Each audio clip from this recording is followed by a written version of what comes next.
চেষ্টা তো ছিল, বারবার চেষ্টা করছে।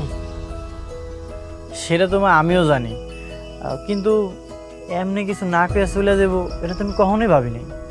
সব কিছু তো তোর ভাবনার মতো হইব না। এত কষ্ট করার পরও তুই ওর সাথে যে খারাপ ব্যবহার করছস, কেন থাকবো তোর সাথে? গেছে কে ভালো হয়েছে, তাতে আমার কি। তোর কিছু না হইলেও আমার অনেক কিছু। তুই যেমনি হোক ওই মাইয়ারে বিয়া করে আনবি। এইসব তুমি কি কইতাছো? যে চলে গেছে তারে আমি কেমনে ফিরে আনবো? আমি এত কথা জানি না, ওই মাইয়ারেই তুই বিয়া করে আনবি। কিন্তু কোনো কিন্তু শুনতে চাই না। যতক্ষণ কবিতারে এই বাড়ির বউ না করে আনবি, তোর সাথে আমি কথা কমু না।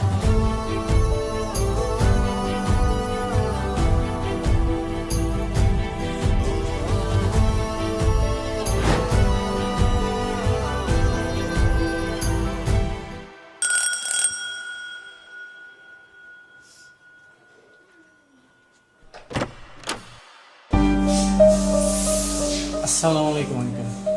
ওয়ালাইকুম আসসালাম। আঙ্কেল, কবিতা কি বাড়িতে আছে? ও, তাহলে তুমিই অনিক, তাই না? জি আঙ্কেল, আমি অনেক। কবিতা? হ্যাঁ, কবিতা বাসাতেই আছে। কেন, কিছু বলবে? জি, কবিতার লোকে কথা বলার জন্য আইছিলাম। ঠিক আছে, ভেতরে আসো। জি।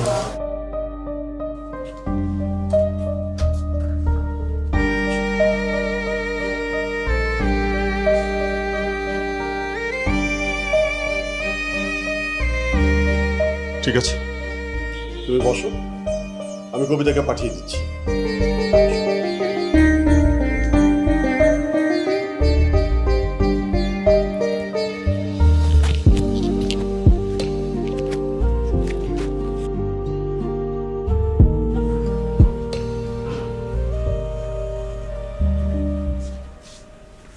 কেন আসছো? কবিতা, তুমি যে আসছো সেটা তো দেখতেই পাচ্ছি। কেন আসছো সেটা বলো। আমি তোমার নিয়ে যেতেছি। কোথায়? আমাদের বাড়িতে। মা কইছে তোমার নিয়ে যেতে।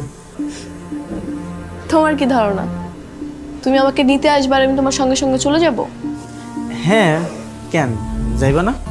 কখনোই না। কি কইতাছো তুমি?